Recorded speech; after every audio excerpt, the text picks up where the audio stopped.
derechos humanos, ¿no? En el curso de cívica. Mi nombre es Roy de la Cruz Orihuela y obviamente soy profesor de cívica, ¿no? Bien chicos, vamos a ver el objetivo de la clase. El objetivo de la clase es que ustedes reconozcan los derechos fundamentales del ser humano, ¿no? Sabemos muy bien que están clasificados y vamos a ver qué derechos pertenecen a cada clasificación, ¿no? Bien chicos, empecemos entonces. La definición de los derechos humanos dice son facultades y atributos que tienen todas las personas para exigir y demandar ante la sociedad y el Estado el respeto a su dignidad y libertad. En otras palabras te dice que por la sencilla razón de que ya es un ser humano, ya tiene derechos, sin importar su condición económica, sin importar su raza, sin importar su nacionalidad, etcétera. Muy bien, en la teoría es muy importante, ¿no? Que todas las personas tienen derechos por igualdad, etcétera. Pero a veces nosotros sabemos que a veces esto no se cumple, ¿no? Muchas veces los que menos tienen pueden acceder a pocos derechos. O sea, teóricamente está muy bien, pero en la práctica no siempre se cumple, ¿no? Pero bueno, ya es un motivo de debate que lo haremos en otra oportunidad o a través del Zoom, ¿no? Bien, seguimos entonces. Características de los derechos humanos. Dice, son universales. ¿Qué significa que son universales? Dice, porque pertenecen a todas las personas y se fundan en la condición humana. Es decir, implica proteger a todas las personas por igual. O sea, que los derechos es igual para todos. Ya, obviamente a nivel mundial, ¿no? Son incondicionables, dice. ¿Qué significa incondicionables? Porque únicamente están supeditados a los procedimientos que determinan los límites de los propios derechos, ya que un derecho termina donde comienza el derecho de los demás. En otras palabras, los derechos de una persona termina cuando comienzan los derechos de los demás. Eso significa incondicionables, ¿no? Imprescriptibles, porque no se pueden extinguir con el paso del tiempo, ¿no? O sea, los derechos tienen desde el momento de la procreación, ¿no? Hasta el día que fallezca, ¿no? Pero a nivel de la humanidad, los derechos van a seguir existiendo a través del tiempo. Ya, o sea, no se acaba con el inicio y muerte de una persona, sino que los derechos es para todos y estos derechos va a pasar a través del tiempo para todas las personas, ¿no? O sea, no se acaban con el paso del tiempo. Dice son inalienables. ¿Qué significa inalienables? Porque no se puede perder, transferir o renunciar a ellos.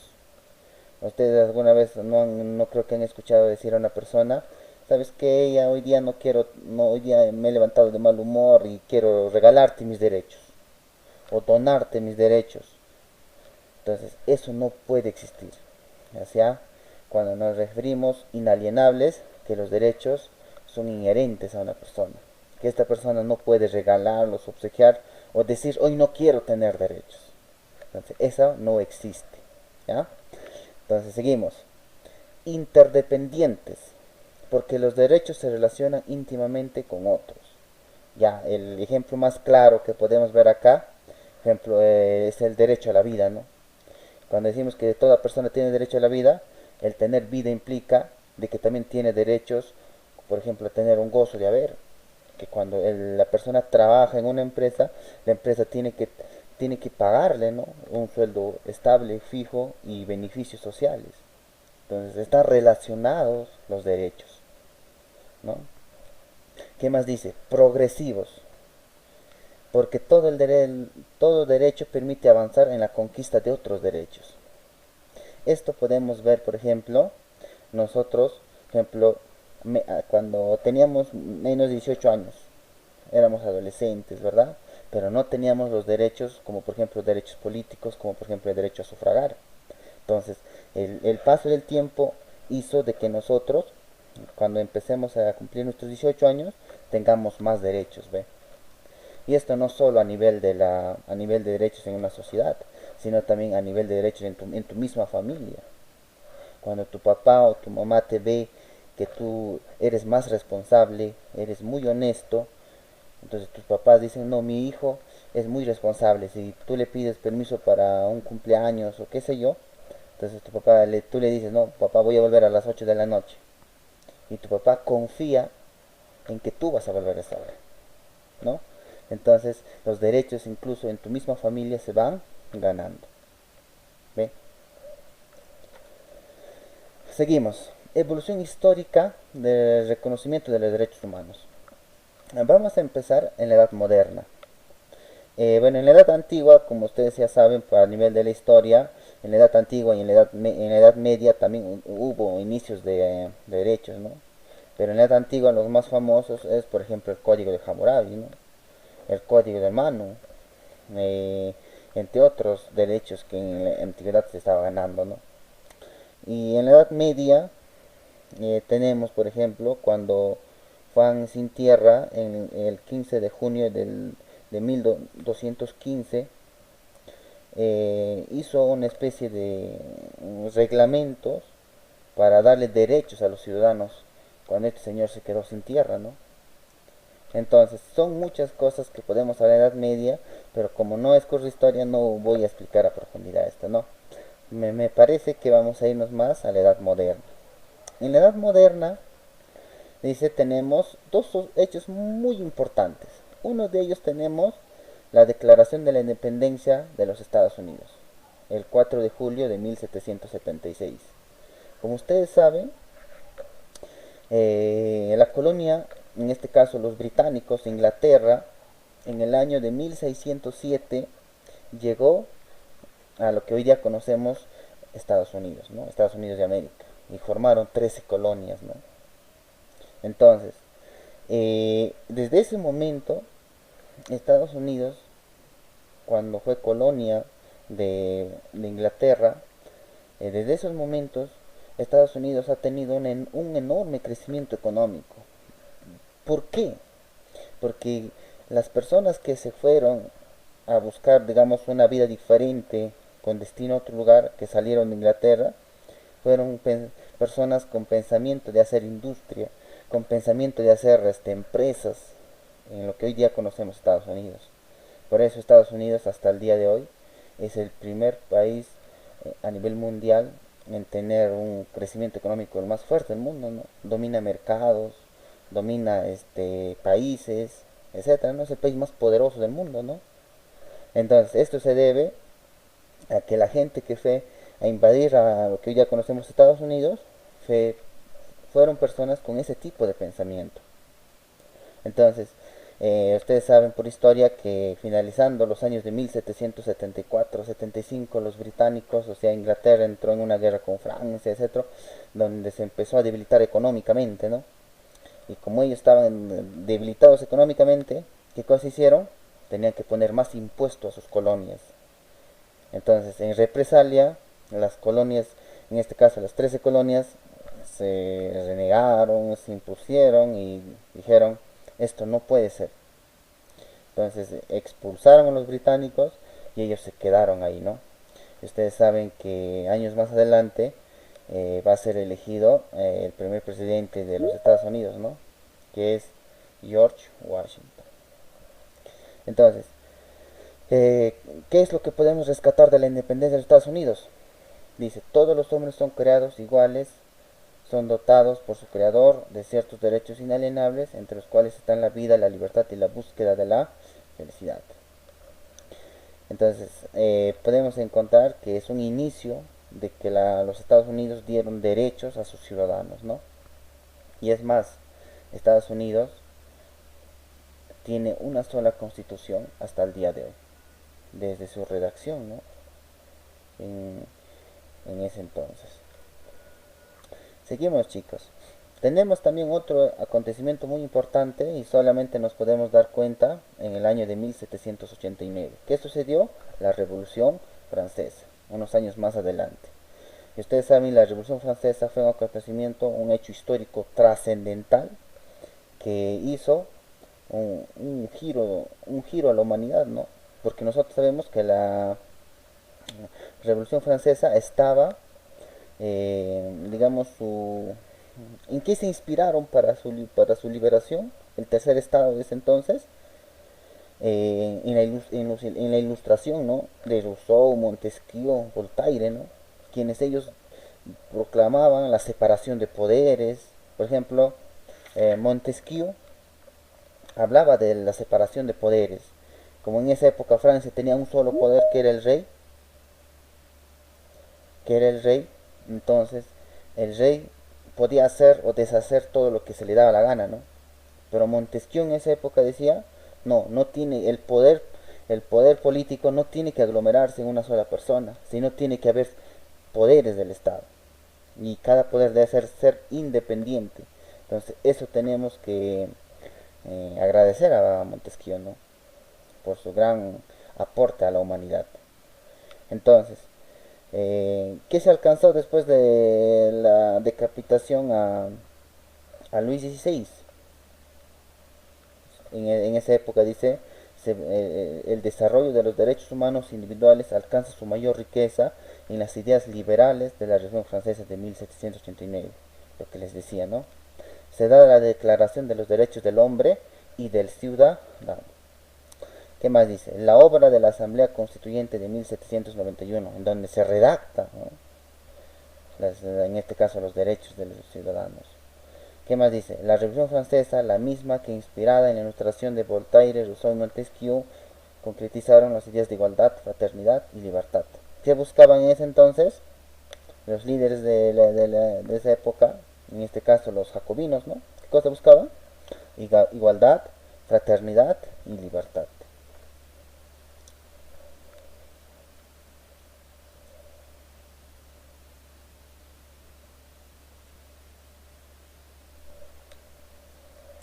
Seguimos, chicos. En la edad contemporánea. En la edad contemporánea pues, nos podemos percatar que existen dos acontecimientos muy importantes, ¿no? Uno de ellos viene a ser la Carta de las Naciones Unidas, aprobada el 26 de junio de 1945. Dice que sanciona la paz mundial, la cooperación y la defensa de los derechos humanos. Fue firmada en San Francisco, California. La declara la universalización y defensa de los derechos humanos, ¿no? ¿Qué más? La Declaración Universal de los Derechos Humanos, efectuada el 10 de diciembre de 1948 por la Asamblea General de la Organización de las Naciones Unidas. Fue suscrita por todos los países de la Organización Mundial. Estos derechos fueron elevados en el Perú a categoría de pactos colectivos el 15 de diciembre de 1966. Defiende los derechos de primera y segunda generación. Una pregunta, ¿y el 10 de diciembre, ustedes recuerdan quién fue la persona en este caso que estaba ahí exponiendo los derechos que debía contar cuando se declaró el 10 de diciembre de 1948? ¿Cómo se llamaba esta señora? La señora se llamaba Eleanor Roosevelt, ¿no? Que fue la que propuso y explicó, detalló en plena asamblea en los derechos humanos, ¿no? De primera y segunda generación. Bien, chicos. Entonces, comenzamos con los derechos de primera generación. Dice, los derechos de primera generación, para resumir, podemos decir, son derechos de tipo civiles y de tipo políticos. Entonces, si ustedes les preguntan, ¿no? Los derechos de primera generación, ¿qué cosas son? Civiles y políticos. ¿Ya? Los antecedentes, ¿dónde será? La revolución, en este caso la revolución francesa, ¿no? De 1789. Ese sería el antecedente histórico, porque después de ese acontecimiento, o en ese acontecimiento histórico, en lo que se logró conseguir fueron derechos civiles y derechos políticos. En los derechos civiles tenemos el derecho a la vida, ¿no? A la nacionalidad, a la identidad, dentro de la identidad obviamente tener un nombre, ¿no? A la legítima defensa, a la libertad y seguridad personal, a la libertad de opinión, de conciencia y religión, difusión y expresión del pensamiento, a la igualdad ante la ley, a la propiedad y a la herencia, a la inviolabilidad del domicilio, ¿no? O sea, que nadie puede ingresar a tu domicilio sin permiso alguno, ¿no? Políticos, a la iniciativa legislativa, en otras palabras, a proponer leyes, que los ciudadanos puedan proponer leyes a los dirigentes del Estado, ¿no? ¿Qué más dice? A la reforma constitucional, O sea que los ciudadanos también pueden plantear la reforma constitucional, ¿no? Al referéndum, o sea, elegir nuestras autoridades. Con referéndum nos referimos a poder elegir nuestras autoridades, ¿ya? A la revocatoria, lo que hoy en día podemos alcanzar, ¿no? ¿A qué se llama revocatoria? A las personas elegidas por votación popular, o sea, que los ciudadanos elegimos, ¿no? Por ejemplo, a los alcaldes, a los gobernadores, al presidente de la república, ¿no? Entonces, a ellos se les puede hacer revocatoria, ¿no? A los alcaldes normalmente se le hace en su segundo año de gobierno, ¿ya? A la remoción. A la remoción significa a las autoridades elegidas por el gobierno. En este caso, los más conocidos son los superfectos, ¿no? Que existen en cada distrito. Entonces, si un superfecto no está cumpliendo con su obligación, nosotros hacemos una remoción, recaudamos firmas y podemos hacer que cambien de autoridad, ¿no? A la rendición de cuentas. La rendición de cuentas significa al presupuesto público destinado para cada distrito, para cada provincia, los ciudadanos pueden exigir al alcalde de su jurisdicción decirles en qué se está gastando el dinero, ¿no? Porque muchas veces ahí existen los famosos diezmos, ¿no? Donde un alcalde hace una obra de 10 millones de soles y 1 millón de soles le corresponde en este caso a los bolsillos del alcalde, ¿no? Junto con los empresarios y todo. Entonces estas cosas son unas cosas que suceden en nuestro país, ¿no? ¿Qué más? Al sufragio. Ya lo hemos visto muchas veces, cumpliendo los 18 años, siendo ciudadanos.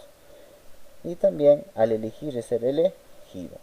O sea, uno mismo también, yo sé que entre ustedes también puede ver a alguien ahí que puede volver a su pueblo, si son de Huancavelica, qué sé yo, y ser elegido, postular como alcalde y pueden ganar, ¿no? Seguimos, chicos. En los derechos de segunda generación.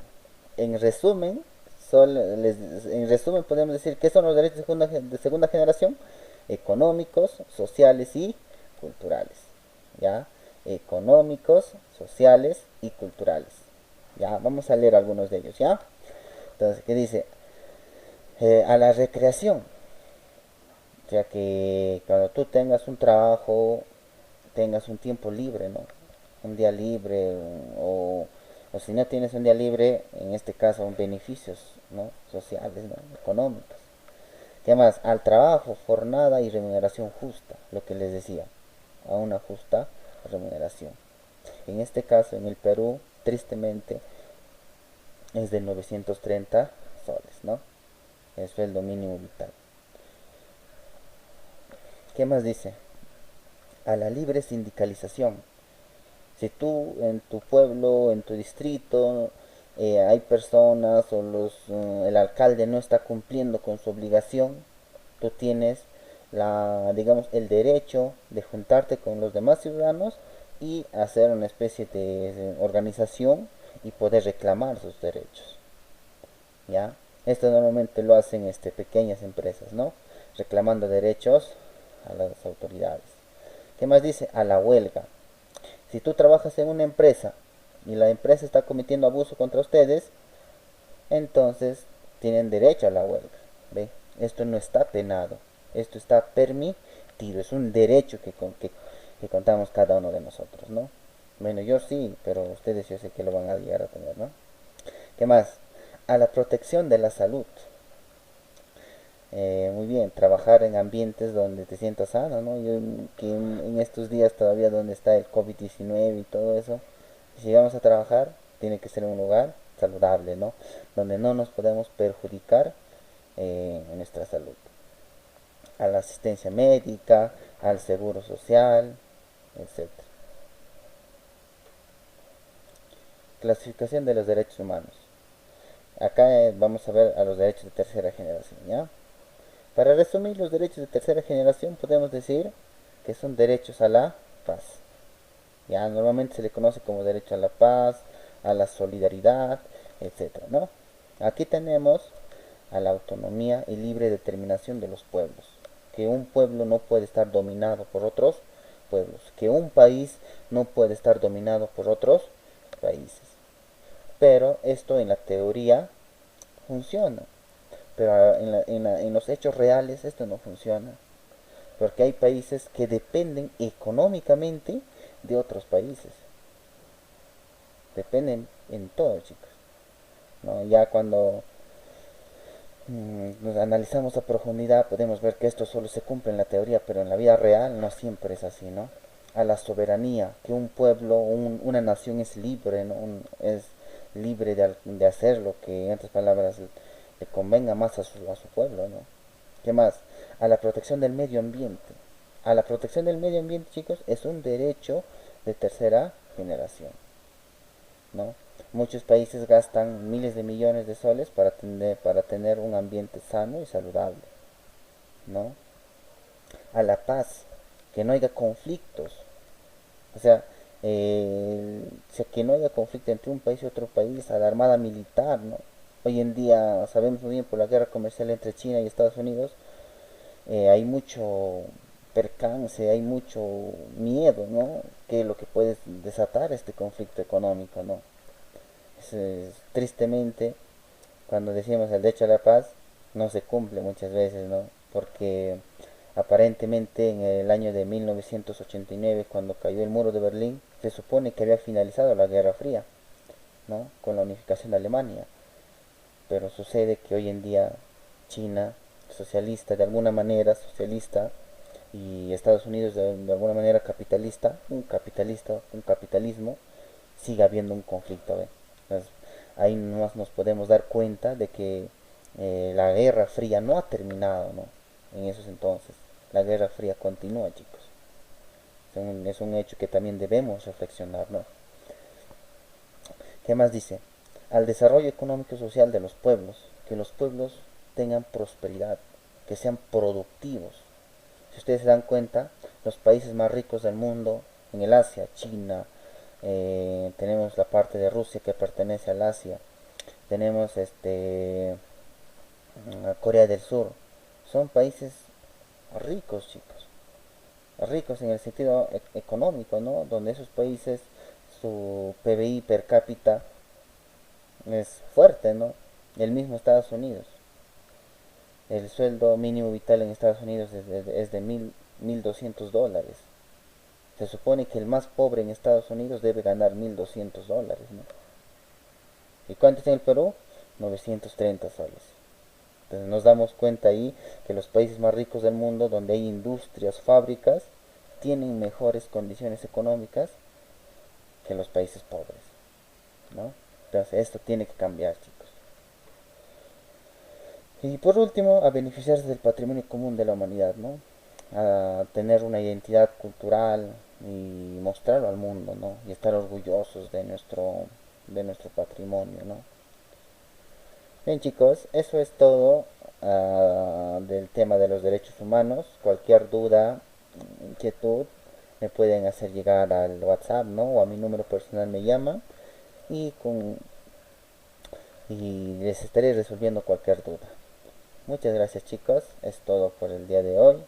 Espero que les haya gustado la clase y